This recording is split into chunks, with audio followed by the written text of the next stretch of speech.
think when I was younger, my mum was like allergic to dogs and cats, and I was like, I want something. And I always had like a fascination with dragons and lizards and crocodiles and stuff, so they're like mini dinosaurs, you know. Come on then. There you go. Here she is. She could jump at any point, but... Oh! Yeah, that was a headbutt to the window. She didn't see that there. I'm glad you caught that. You alright?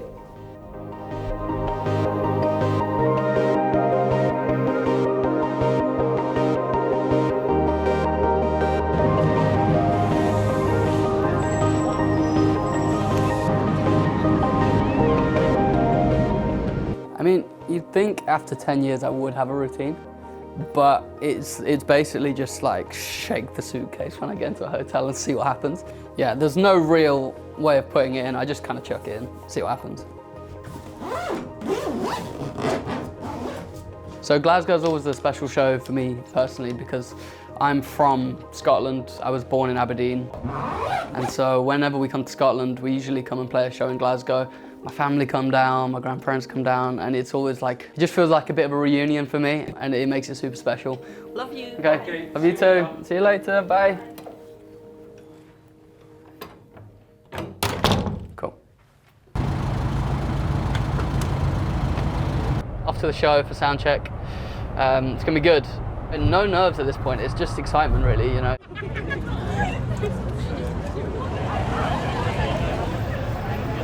So coming into an empty venue is always really cool because it's like a blank canvas. It's the same as like an artist has, you know, just a canvas that they work from. And you bring in your own stuff and make it your own show. Rebel alert. Come on in. It always feels so different up here because I don't know, for me it makes it look like a more of a show when you see it from here, you know. I think the break during COVID has been hard. The anxiety of not being able to tour again or not being able to play a show again. Like, we weren't able to work or earn money for however long. So that's been tough. I don't understand. We were unable to work. He doesn't understand. I went into hospital when I was like 16 and it was because of anxiety. I couldn't breathe. It was like I'd had a panic attack but it didn't go. I was just constantly tight chest for like months after. I didn't really understand. I was embarrassed to be feeling this way, you know. It was one of the things where I felt bad because I felt ungrateful. I'm pretty good at managing now, yeah. I think people need to realise you can talk to people and not be ashamed or embarrassed.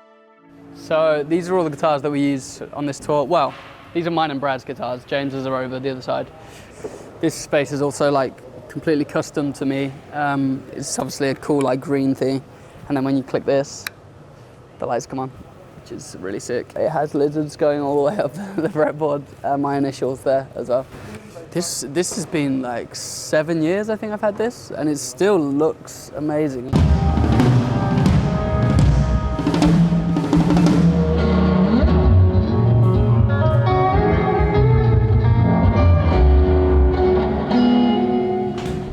There's nothing more I hate than this suitcase.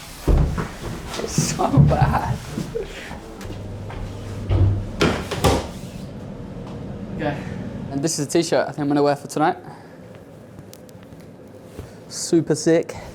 I love the little checkerboard pattern. That's all me. So usually it's not actually this empty in here.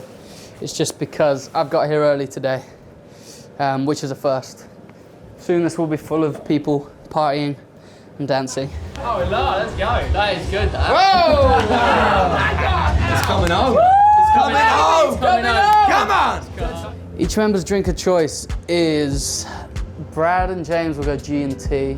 Tris will have a bottle of champagne by his side, accompanied by a cocktail or a Hennessy. Usually mine would be a beer, but I'm not drinking for this tour, so I'm having Coke or water. I just thought it'd be different to not drink for this tour, so I just thought I'd take a break and let the liver recover for a bit. I feel like when I'm sober, I'm actually hitting the right notes. So I just thought, for once, I'll try it without. And I'm loving it. I'm loving the shows. I'm loving the whole experience. It's great.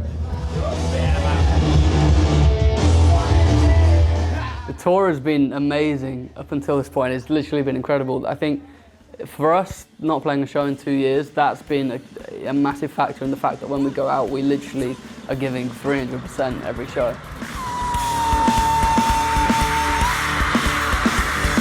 I think that's the same for the crowd as well. Like, they're going mental, which is amazing. They haven't been to a show in so long, and I think everyone's just needs that release, you know. Glasgow, are you the loudest crowd of the tour so far? One time for Connor Ball, please, Glasgow. We've got some family in the audience tonight, haven't we? I do. My grandparents are somewhere. I don't know where. There they are. Do it and we do it and we do it again. Wake up, morning with the sunlight in my eyes. I hope that the people that came to the show felt the same way as we did. It's almost like a weight off your shoulders that you've been able to get out of you. Ooh, oh, oh, tonight.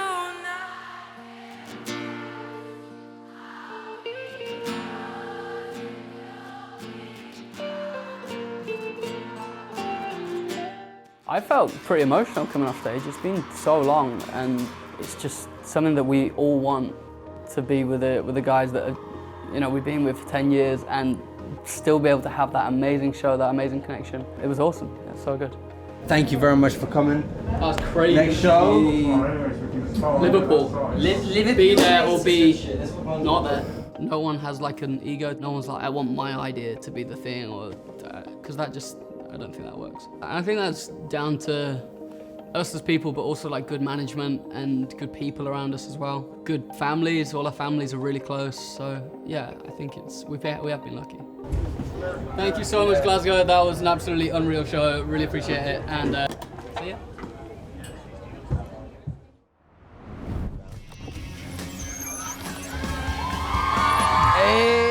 I was a little bit of an outcast in school. But if you keep up with something that you like, turn it into a career. You don't have to have a textbook lifestyle. You don't have to follow the rules.